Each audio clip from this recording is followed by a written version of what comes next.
Kadusome ijambo ry'Imana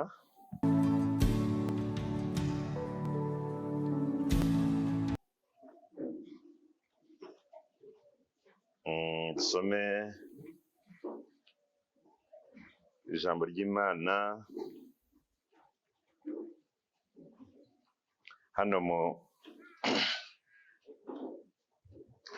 rwandiko Pawulo yandikiye itorero ry'i Korinto, ibice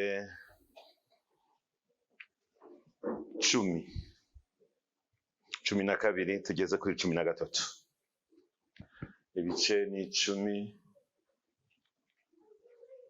12 tugeze kuri 13.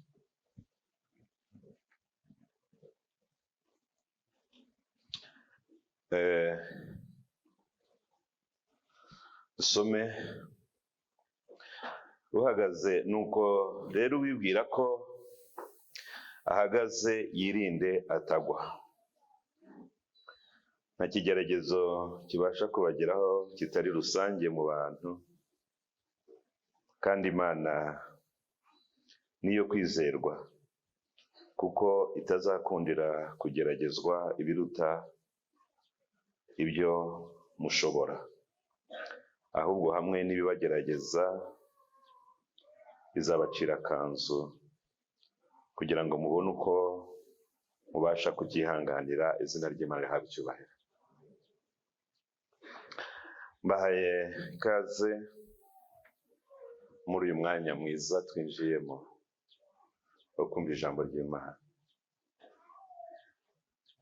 Umushumba yakomeje kubinginga ngo mwishime,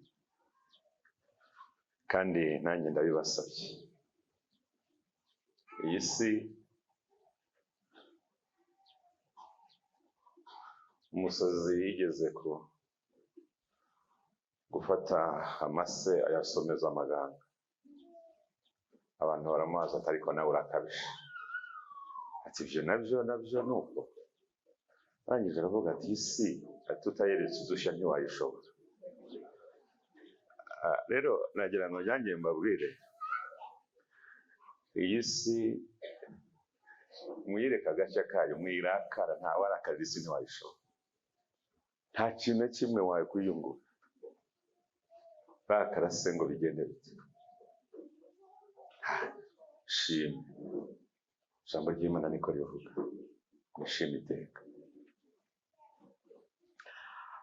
Tugiye kuganira icyanzu cy'Imana mu Kigeragerazo. Niyo nsanganyamatsiko.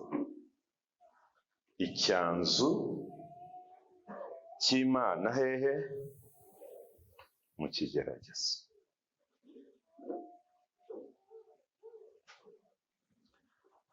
Ku bunani dutangira uyu mwaka twaraganiriye, nagira umugisha wo guhagarara imbere yayo babwira message Imana yampaye ko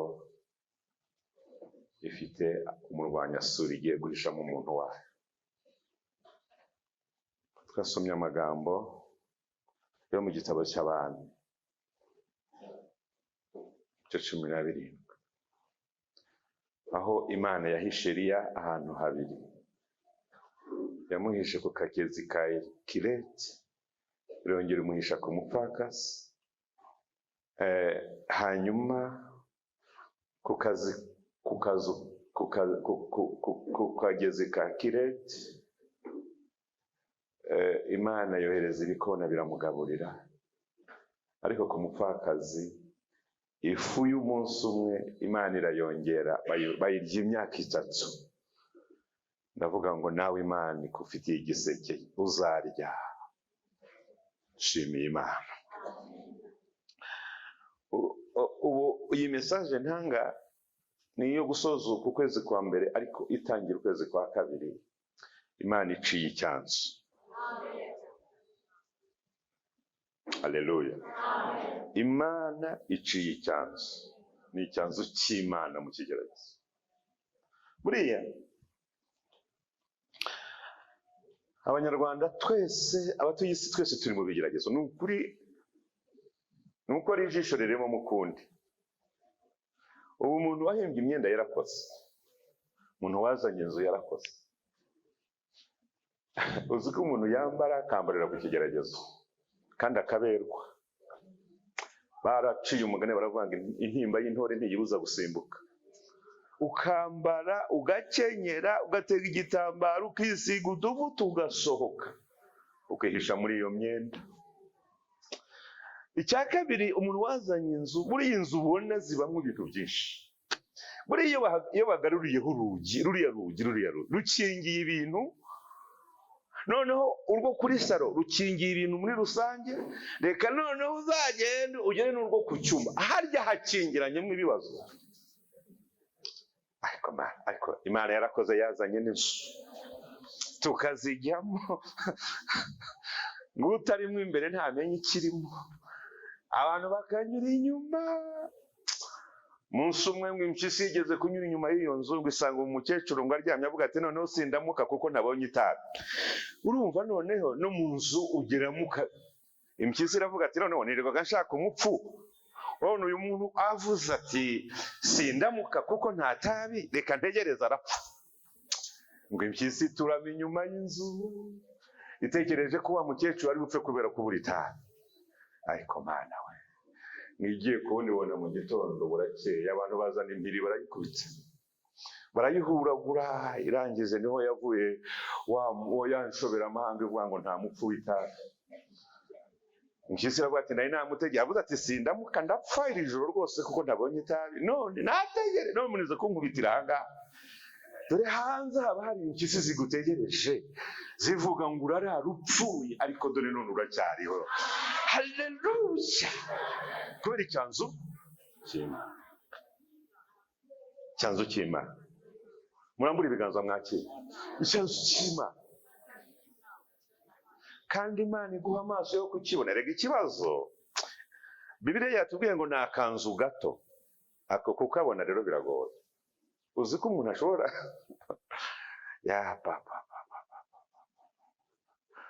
hari umuntu w'inshuti yanjye muri za 84 yahishije yari afite inzu, noneho bagacuruzamo na ibintu byose. Yari afite inzu irimo butike, noneho muri iyo butike bagacuruzamo na lisansi bayiguraga kenshi. Icyo gihe nyine abantu barayiranguraga bakagura amajerekani, abantu bakajya baza kuyigura, agacuruzamo na lisansi. Noneho umugabo yasohotse, umugore aza kuza kwibagirwa ko harimo lisansi, arasa ikibiriti. Arashe ikibiriti, sizi ikintu ngo yakongejega busi, sizi ikintu yashakaga, bihita bitomboka birashya. Wa mugabo abona inzu, abona umwotsi. Wa mugore nawe yabonye inzu ihiye, ngo mu cyumba bari bafite inzu y'icyumba kimwe na saro, bacururiza muri saro, barara inyuma. Ngo abonye inzu ihiye yiruka nkajya kuzana uruboho rw'amafaranga rwari mu cyumba. Hanyuma ahindukiye, inzu iragwa, irashya, ahiramo. Kandi umuryango wari uraho, wari urangaye. Twagiye kureba, dusanga umugore yaguye hirya, umuryango uri nka hariya, nawe yaguye nka hariya. Kubera ibibazo, ushobora kutamenya aho irembo ryo kugutabara riri.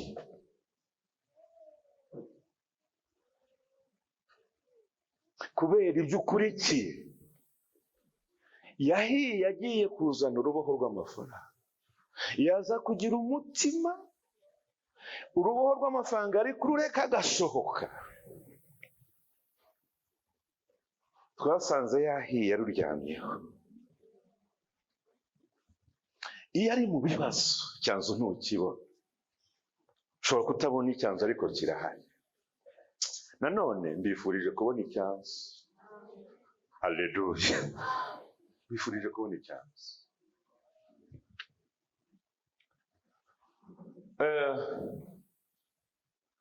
Munyamwumva abantu bavuga ngo umuntu afite inararibonye. Yamubyumva umuntu ngo afite inararibonye.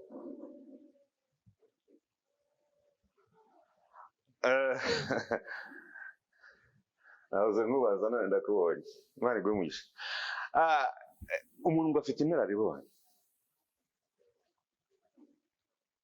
Ubundi inararibonye rikomoka kuki? Kuba umuntu afite inararibonye. Inararibonye rikomoka ku kwezi kwa Gashyantare. Mu mezi mabi, iyo bitiraga amezi mabi 12, Mutarama, Gashyantare, Werurwe, Mata, Gicurasi, ukwa gatandatu nako ntago ari kwiza, kuko kwitwa Kamena iyo uteye imyaka mu kwa gatandatu uyimennye. Ukwa karindwi ni Nyakanga, kwa munani ni Kanama, imyaka yose yatangiye kujya hejuru. Kwa cyenda ni Nzeri, kwa 10 ni Ukwakira, Ugushyingo, Gushyingira, Kaboza. Muri ayo mezi uko ari 12, ukubi cyane ni ukwa Gashyantare. Niko kubi, niko kwabayemo ibibazo, niko bakwise Gashyantare, kubera ko abari icyo gihe bajya kukwita iryo zina batunguwe n'ishyano batari biteguye. Iyo wiswe rero inararibonye, ni ukuvuga ngo barabonye ishyano ryo muri Gashyantare.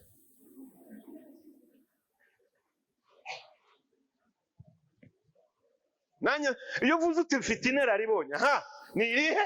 Ni iriki? Ni ishyano rya Gashyantare.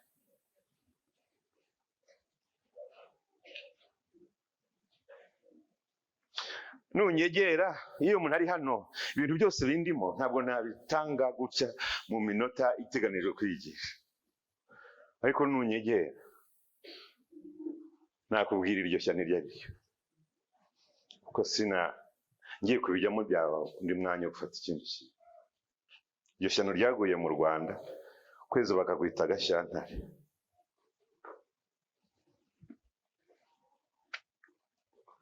Abanyarwanda bose rero bafite inararibonye. Twese dufite inararibonye ko twabaye muri Gashyantare. Iyo umwaka ushize n'iyundi n'iyizaza.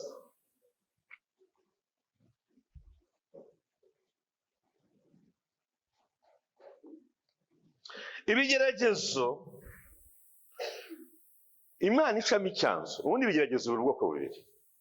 Munyumve, ntega amatwi. Umuntu wese utuye isi, umuntu wese ufite ubuzima, uriho uhumeka, agirwa n'ibigeragezo n'ubwoko bubiri.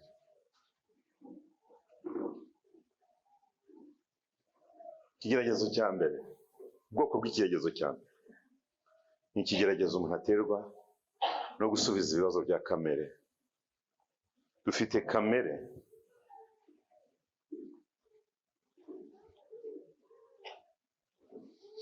kamere kandi kamere ibidusaba ibintu byinshi kandi ntihaga. Mu migani 30, ibice 30:15 haravuga ngo hariho umusundwe ufite abakobwa 2. Musundwe ufite abakobwa 2. Abo bakobwa babikiranya bavuga ngo ma, bakavuga ngo ntibahaga. Umuntu arabafite.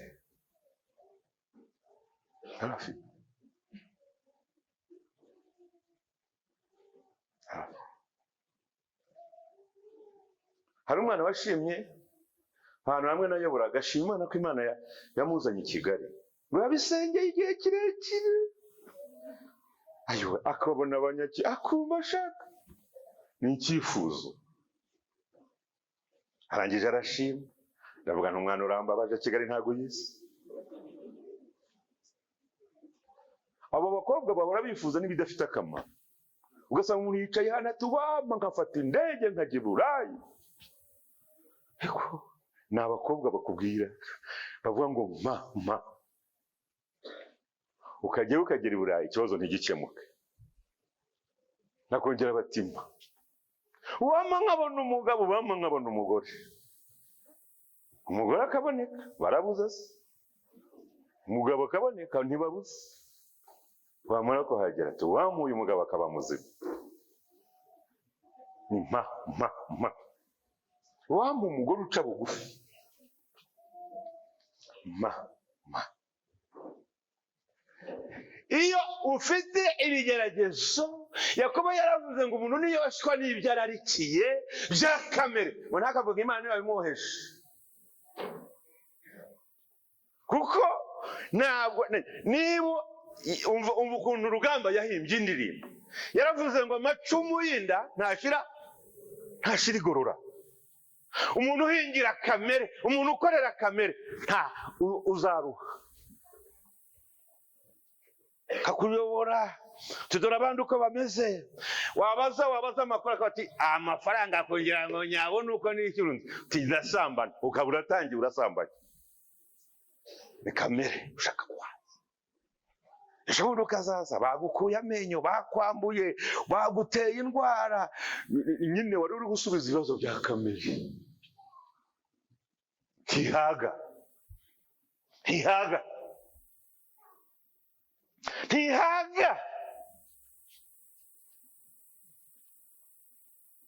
Hari umuntu kamere itegeka kwambara. Nagiraga umugore ahantu nayoboye uwo mugore, ariko nagezeho n'umugabo we barasenganaga mu rusengero, ariko uwo mugore yambaraga nayo bagahanayikura. Ngeraho njya kubaza umugabo ikintu akora, nsanga umugabo agira akazi gaciriritse, ariko amafaranga wabonye yose umugore akagura imyenda. Uwo mugore yarambaraga, ariko uwo mugore nanigiye kumuvuga izina, yarambaraga we horeza mode buri munsi guhindura ibitambaro ibyo yambaye ku cyumweru nagari yambara mu migezi, kandi akaza gusa ahindura.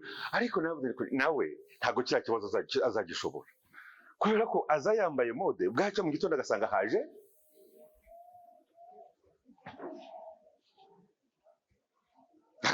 haje yindi. Ushime ko yahoraga ahangayitse. Umudamu wanjye yigeze kumubona ngo yambaye agatenge, bahuriye mu mujyi, yambaye agatenge, dore yambara n'udutenge nyine akanaberwa cyane, nanjye ndamwitegereza nkabona yaberewe. Noneho ngo uwo mudamu aramubona, arangije hashize iminsi aza mu rugo iwacu, twumva arakomanze, ngira ngo nijye waje no kureba ko ari umukristo wanjye, ariko aravuga ati ni madamu nshaka. Ndagenda ndamubwira, yari akiryamye, yari yaje azindutse cyane, ndamubwira nti hari umuntu ugushaka. Aragenda baraganira, bamaze kuganira baravugana bamarana akanya, ndangije aramuherekeza arataha. Arangije ndamubaza, ariko se uriya mumama yagushakiraga iki? Arambwira ati uzi ikintu yanshakiraga?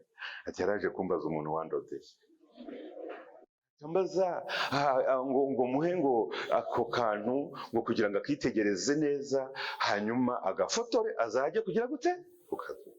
Arashaka guhaza irari ryo kwambara, ntabwo rizakemuka. Ushatse wanyurwa niyo wambaye, ugacungana n'ubushobozi ufite ukagura umwenda kuko ubukeneye, ariko niba ushaka guhangana na mode zadutse, ntabwo uzabikemura. Zihora ziza, nta kindi uzakora. Ibyo ni ibigeragezo wishyizemo byo guhaza kamere.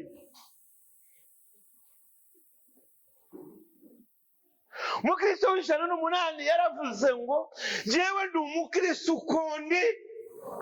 umukristo ukondi ko bikunyure. nawe niba ushaka ariko mana we ushaka gusubiza ibibazo ariko kamere uzi ukuntu ikuzanira n'ibindi ikakubwira n'ibidashoboka kugeza igihe n'uruhu rwawe ukareba umuntu ukabona ukuntu asa. Niko Imana yamuremye, yamuhaye izo hormone, arasa neza, afite uruhu rwiza. Noneho nawe igira gutya, iguhaye izikwiriye, ufite uruhu rusa gutyo, ariko kubera ko ushaka kubihara ukirirwa ku kibambasi wikunyura, uzana ingwa, uzana amakara, uzana ibintu, uzaruha. Ntabwo uzabikemura ngo bishoboke, uzajya kubirangiza uruhu rwawe n'urwo wari ufite warutuze rwamaze kugira gute? Kwangirika, kuko uriho urasubiza ibibazo bidashoboka. Nyurwa n'ubuzima urimo. Bibiliya iravuga ngo niba tubonye ibyo kurya, ngo n'imyambaro bidukwiriye, ngo tugire gute? Tunyurwe nabyo, kuko ntacyo twazanye, nta n'icyo tuzanajyana. Nyurwa n'ubwo buzima. Ibindi byose nagira ngo mwana wanjye wiruha, wikwirwa wiruha, ntabwo uzabisubiza, ndakurahiye ntabwo uzabisubiza. Kamere ntihaga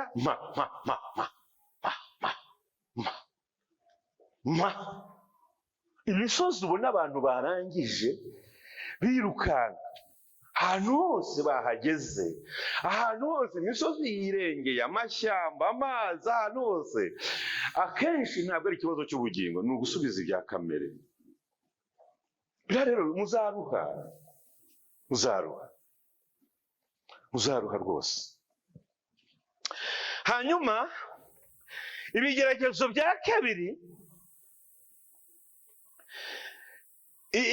ubwoko bw'ibigeragezo bwa kabiri ni ubuva ku Mana, noneho butava kuri kamere. Aribwo bwa bundi bwa mbere nari nambutse ntababwiye, bwa buryo bwa mbere bwo kugeragezwa mu buryo bwa mbere. Ntabwo Imana igiye acamo icyanzu. Baravuga ngo umuntu niyoshwa n'ibyo ararikiye ntazavuga Imana yanyoheje, genda wirwarize nyine. Nuko bimeze. Ariko uburyo bwa kabiri Imana icamo icyanzu, kuko niba yakugerageje. Yesu ashimwe. Ntabwo ari kinini Imana ishimwe, ni gito cyane. Mumara igihe gitoya mugira gute? Ngo impamvu ni iyihe? Impamvu Imana igerageza umuntu, reka nyibabwire. Imana igerageza umuntu, ngo imugerageza kugira ngo irebe kwizera kwe ko ari ukukuri. Ibigira ngo irebe ko kwizera kwawe ari ukukuri. Waratuti ndizera, hari ikiziriko bagushyizemo. Uravuga ati Yesu turakundana n'inshuti ya, dore ko bazi ko muvuga ibigwi, basigaye bamuvuga nk'uko bavuga inka. Bavuga amahamba, bakamuvuga, bakamutaka, mu kanwa ari mu kanwa gusa, mu mutima ntabihari.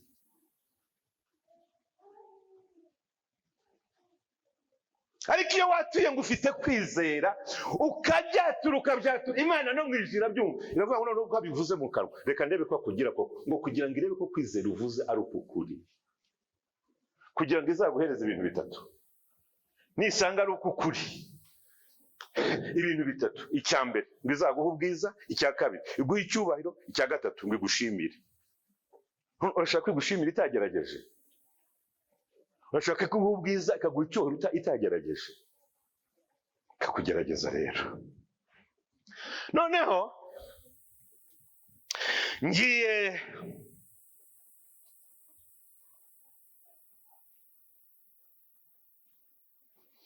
kubabwira impamvu Imana ica icyanzu mu kigeragezo, kuko ariyo yakugerageje byanze bikunze, ariyo yakugerageje ica icyanzu mu kigeragezo. Kubera iki? Ubundi hari ibibazo bitatu abantu bibaza. Ubundi umuntu ugira ibigeragezo byinshi, ugeragezwa n'Imana cyane ninde? Abantu bose ninde? Umuntu ugeragezwa n'Imana cyane kurusha abandi, kurusha n'ahangaha twaba tumufite, ufite ibigeragezo kurusha abandi. Yashaka yanahaguruka akabivuga ati njye mfite ibigeragezo kurusha abandi. ariko abivuze uyu mwanya nahita mubaza icyo ashingiyeho, ariko ngiye kubabwira kugira ngo ejo bundi nubivuga nabanze nabikwigisha. Umuntu ugira ibigeragezo kurusha abantu bose ni umuntu wirinda ku bintu byinshi.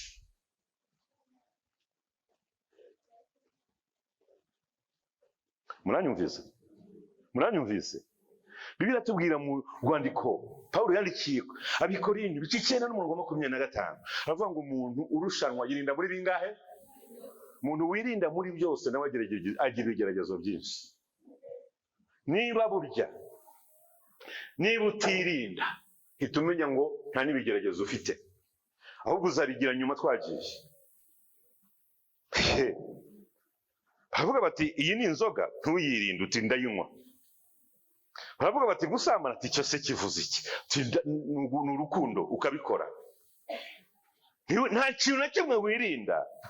Ubwo rero ubwo ntacyo wirinda, nta n'ikigeragezo ufite, ahubwo uri urahaza kamere uyibuza kwifuza. Uyibuza kwifuza. Ariko wa wundi wirinda muri byose, akirinda. Hari nk'igihe uhura n'abantu bakakurakaza, ukaba wavuga nabi, kamere ikakubwira ati ariko wamututse kuri nyina kareba ukuntu akureka. Ariko kamere ikubwira ngo namubwira uzi ko ari igihe nakubwira nkakwihanaguriza ukamenya uko uwo ndiwe. Ariko ubuzima bw'umwuka bukabubwira ngo hoya, ukihangana ukagenda ubabaye, ariko ukihangana ntuvuge kandi wagombaga kuvuga. Uwo rero wirinda muri byose niwe ufite n'ibigeragezo bingana iki? Byinshi. Kuko yirinda. Niba ntacyo wirinda, nta n'ikigeragezo ufite, uzakigira nyuma tero ryagiye. Icya kabiri, ukwiye kwibaza ngo se imbaraga mfite zingana iki mu kigeragezo? Kuko nababwiye ko abantu bose bafite ibigeragezo. Niba uri umukristo waratuye kuri umukristo, menya ko Imana ikugerageza, ubyitegure yuko Imana igomba kukugerageza kuko watuye kuri umukristo. Hari umuzungu umwe twaganiriye, arambwira ngo mu gihugu cyabo ngo iyo umuntu ari umukristo arabisorera. Bamuha tinina. Iyo watuye kuri umukristo bahita baguha tini namba, bakavuga ati bo ubwo uvuze kuri umukristo yesu. Yarambwiye ngo iwabo ngo haba abakristo bake ngo ari kuhari, aba ari umukristo nyawe, kandi ntabwo wasorera ikintu udafite. Wavuga uti wavuze ngo mbisorere wavuze ngo mbisorere Imana yanjye, reka kubwire uri umuririmbyi, ahita baguha ati ni namba, ujye ukuririmbye ujye udekara rusore. Wahita uvuga uti ariko se ubundi ibi bintu ndabisorera ubundi bimariye iki? Ko umuntu asorera ikintu kimufitiye akamaro. Ariko uwo muntu wize uwo mushinga iyo aza mu Rwanda, kuba mudasorera ubukristo, kuba nta kiguzi mushaka gutanga cy'ubukristo. Umuntu akatira ngo ni umukristo ariko akanga gutanga ikiguzi cy'ubukristo. Ukatira ngo uri umukristo ukabaho nk'umupagani, ikiguzi ukacyanga. Ubukristo bugira ikiguzi.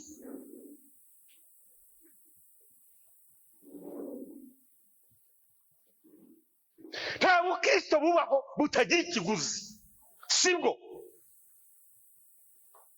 Niba uri umukristo ntiwirinde ngo wirinde iki na kiriya na kiriya, mu kuvuga mu gukora ngo wirinde, ntabwo ari bwo, ntabwo ari ubukristo.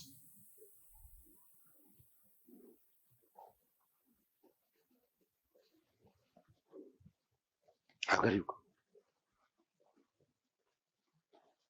Icya kabiri mukwiye kwibaza, wakwibaza ngo ese imbaraga mfite mu kigeragezo zingana iki?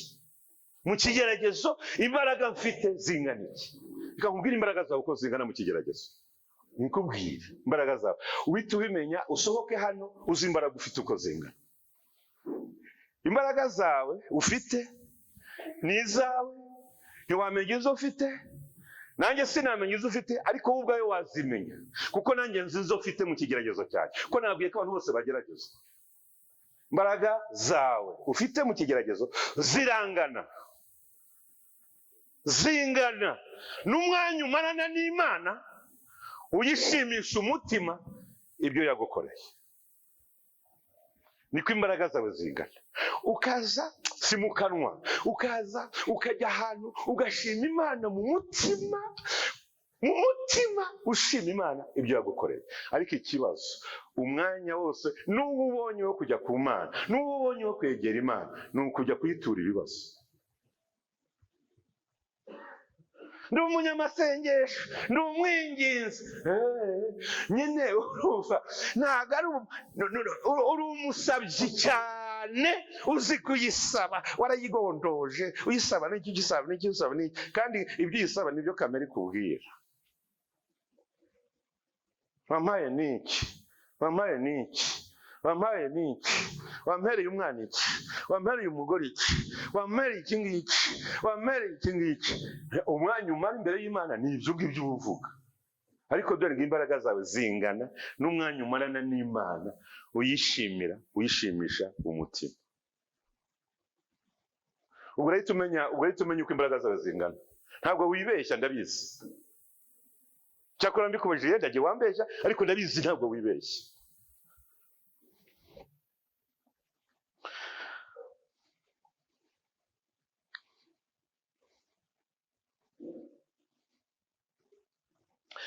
Ni ukubera iki Imana ica icyanzu mu kigeragezo?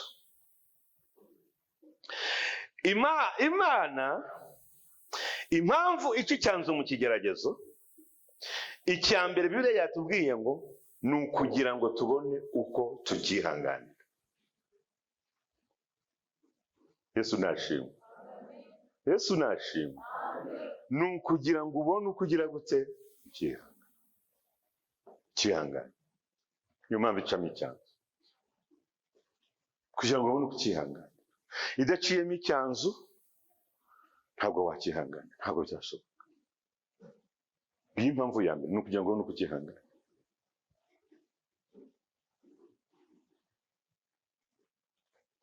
Reka turambure ibiganza dushima Imana kuko ica icyanzu mu kigeragezo kugira ngo tubone uko tukihangana.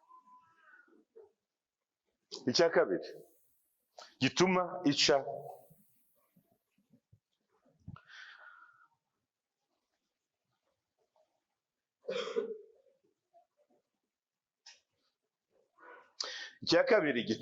Imana ica icyanzu, Imana ntishaka ko dutsindwa mu cyifuzo cy'Imana mu ijuru. Iyo usomye muri Yakobo biravuga ngo murwanye Satani nawe, kuba iryo jambo Imana yararivuze. Ugahura n'ikigo Satani rero nubwo atari wowe yakugerageje, ariko amenya ko wageragejwe, arabimenya. Muranyumvise? None iyo amaze kubimenya yuririra kuri cya kigeragezo kugira ngo agutsikamira kwica. Ariko Imana nayo kuko yakuvuzeho kutagomba gutsindwa, ahubwo niwe uyoboye uru rugamba. Mbese nimureke turwane uru rugamba turimo. Umusifuzi cyangwa komiseri w'umukino cyangwa uyoboye uru rugamba ni Imana, kandi irabera umukristo, iri mu ruhande rwacu, ntishaka ko dutsindwa. Ngiki cyifuzo cy'Imana. Ni ukuri kw'Imana, ntabwo Imana ishaka gutsindwa, kuko utsinzwe nayo yagawa, kuko niyo yazanye icyo kigeragezo. Ntibishaka rero, irashaka gutsinda. Nubwo yakugerageje, nubwo yazanye ikigeragezo kugira ngo yo yari ifite intego yo kugira ngo irebe kwizera kwawe, Satani abyuririraho. Araza aravuga ngo reka, araza aravuga ngo reka nanjye ngende mbyuririreho. Yenda ugashaka nk'uko nanjye nashatse mu iteraniro rya mbere. Nashimye Imana, shima Imana. Mu iteraniro rya mbere abagenzi banjye bari bahari bamfashije kuzamura iryo shimwe, ryari ryandemereye, none n'ubu rirongera riragarutse. Namwe muri mfashe ryari ryandemere, ndababwira ngo nimumfashe turizamure. Nagiye gushingura umuntu, nagiye kuvuga ijambo ahantu ku kiriyo, nsanga hapfuye umugabo tunganye imyaka. Bagiye kuvuga amateka ye, baravuga ngo abamukomotse hari abana n'abuzukuru n'abuzukuruza, ngo ni 127. Imana ihita ikubita ku mutima wanjye, sanga njyewe nanjye mfuye uyu munsi kuri izi tariki. Bavuga ngo nsanze RWIMANA sitazi yabaye mu isi, ngo abamukomotseho ngo ni abantu 3. Tumashimye Imana kuba nanjye maze gukomokwaho n'abantu 3, ngo n'umwana umwe nabyaye. N'umwana umwe nabyaye, mubyara Satani yahagaze yanze ngo sinzabya. Satani afite umugambi wo kutazasiga izina mu isi, ariko Imana ibihagararamo, nanjye guhagararaho. Irangije akana k'agakobwa kashaka kamaze kugira imyaka 21 muri 2018, tugakorera ubukwe. Mwarabutashye, abenshi bari baraha barabutashye. Imana iduha umugisha, yageze mu rugo nyuma y'umwaka umwe ababyaye umuhungu. Ndagenda ndamuterura, yabyariye mu bitaro byitwa Baho, abyara nanjye mari. Umwana yaravutse bahita bamuzanira, ndamuterura, nabaye nka Nawomi. Ndamuterura nanjye nsize izina. Aragenda, ageze mu rugo ako kanya namusanze aho yakoraga, hariya hamwe ahantu yakoraga. Ndagenda twakunda kuganira, tukaganira, akankunda, umwana wanjye akankunda, arampamagara. Arafite akana k'agahinja, yararangije konje ya maternité, arangije ajya ku kazi. Amaze kugera ku kazi, ndabyibuka uwo munsi aho hantu yakoraga nari mpari, nagiye mu bukwe, ndagenda turabonana. Arangije araza arambwira ngo papa, ngo numashaka gushaka kubyara kandi kana, ngo numashaka gushaka kubyara kandi kana. Ndibuka hari ku itariki 15 z'ukwezi kwa 10. Ndamubwira Imana higira hino hano, turapfukama aho hantu. Arapfukama, ndamusengera, ndamubwira nti ubu muri iri joro nutaha ukabona n'umugabo usamye,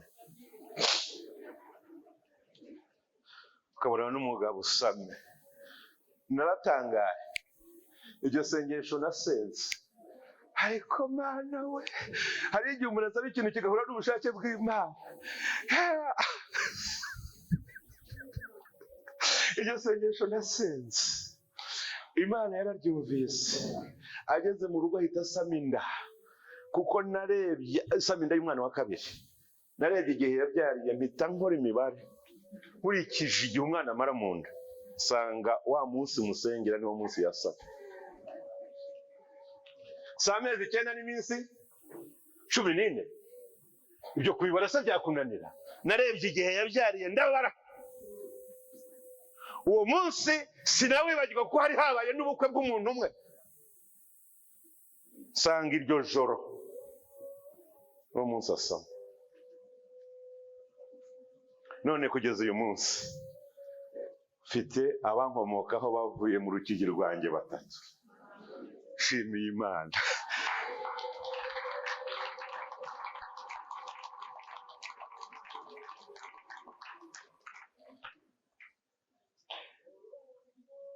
Imana igice Icyanzu, kuko ntabwo ishaka ko dutsindwa. Mbese ashimwe. Urakina, urarwana, uri mu ruhande rw'Imana. Nagira ngo ubwire Satani ntago azagutsinda, kubera ko Imana iri mu ruhande.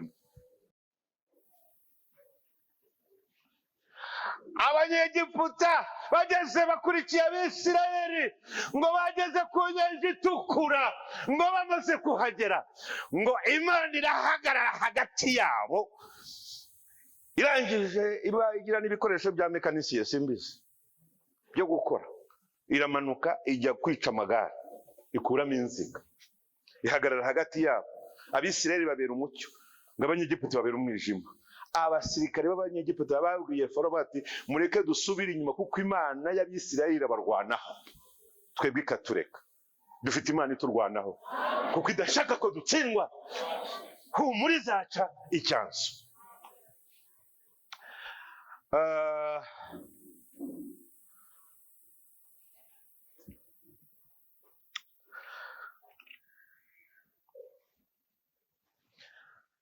Icya kabiri gituma Imana ica icyanzu,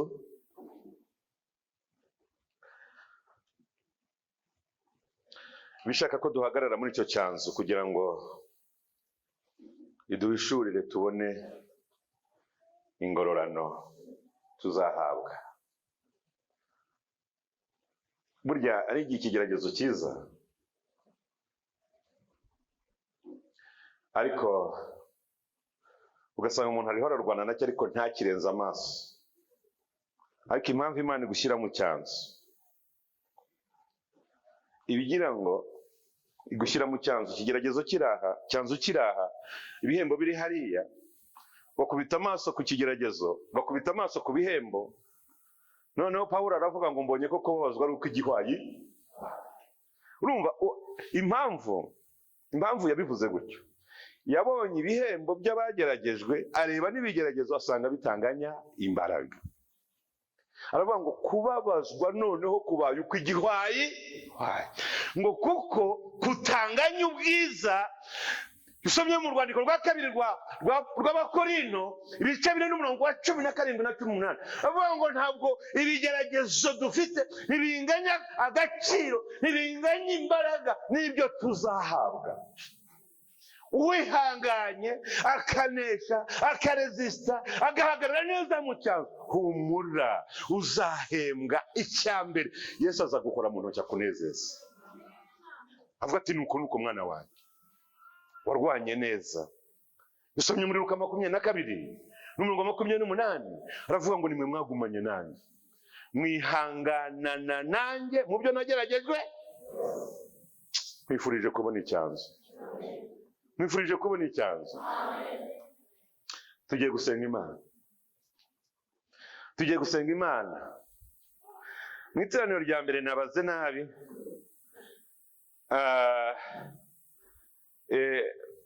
kubera ya gahunda twakoreragaho nsoza isaha yarenze, ariko nabirebye nabi. Ariko ndatekereza ko mu iteraniro rya kabiri nagomba gusoza na 15 none zirageze. Numva nanjye iyo ntishe gahunda, numva umutima wanjye unezerewe. None tugiye gusenga Imana, ariko nkwifurije kubona icyanzu.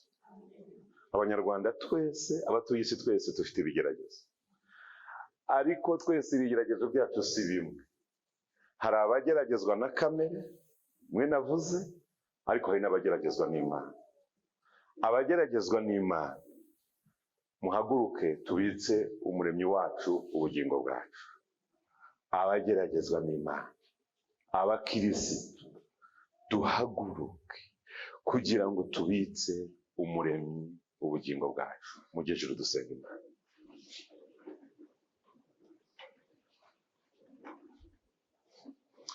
Dusenga Imana. Imana ibaho umugisha rero. Imana ndagushimiye, gushimiye mu izina rya Yesu. Gushimiye yuko wemera ko tugeragezwa, ariko hamwe n'ibitugerageza ukaducira icyanzu kugira ngo tubone uko tukihanganira. Warakoze kuko ushaka kugerageza kwizera kwacu kugira ngo kugaragare ko ari ukukuri. Natwe turabyemera kandi turabyiteguye. Umugisha babahagaze, umugisha baciye bugufi, ubahe kugeragezwa neza kandi bazavemo bameze nk'izahabu nziza. Kandi ugeragezwa wese abitse ubugingo bwe umuremyi we, kuko utazaduha ibirenze kwizera kwacu. kuko uri uwo kwizerwa. Ndagushimiye, ubane natwe, tugirire neza, udushoboze mu byo dukora, kandi turindire muri aka gakiza kugira ngo tuzasoze nta myotsi itunutseho. Izina ry'Imana rihabwe icyubahiro. Ndagushimiye kubyemeye mu izina rya Yesu. Amen.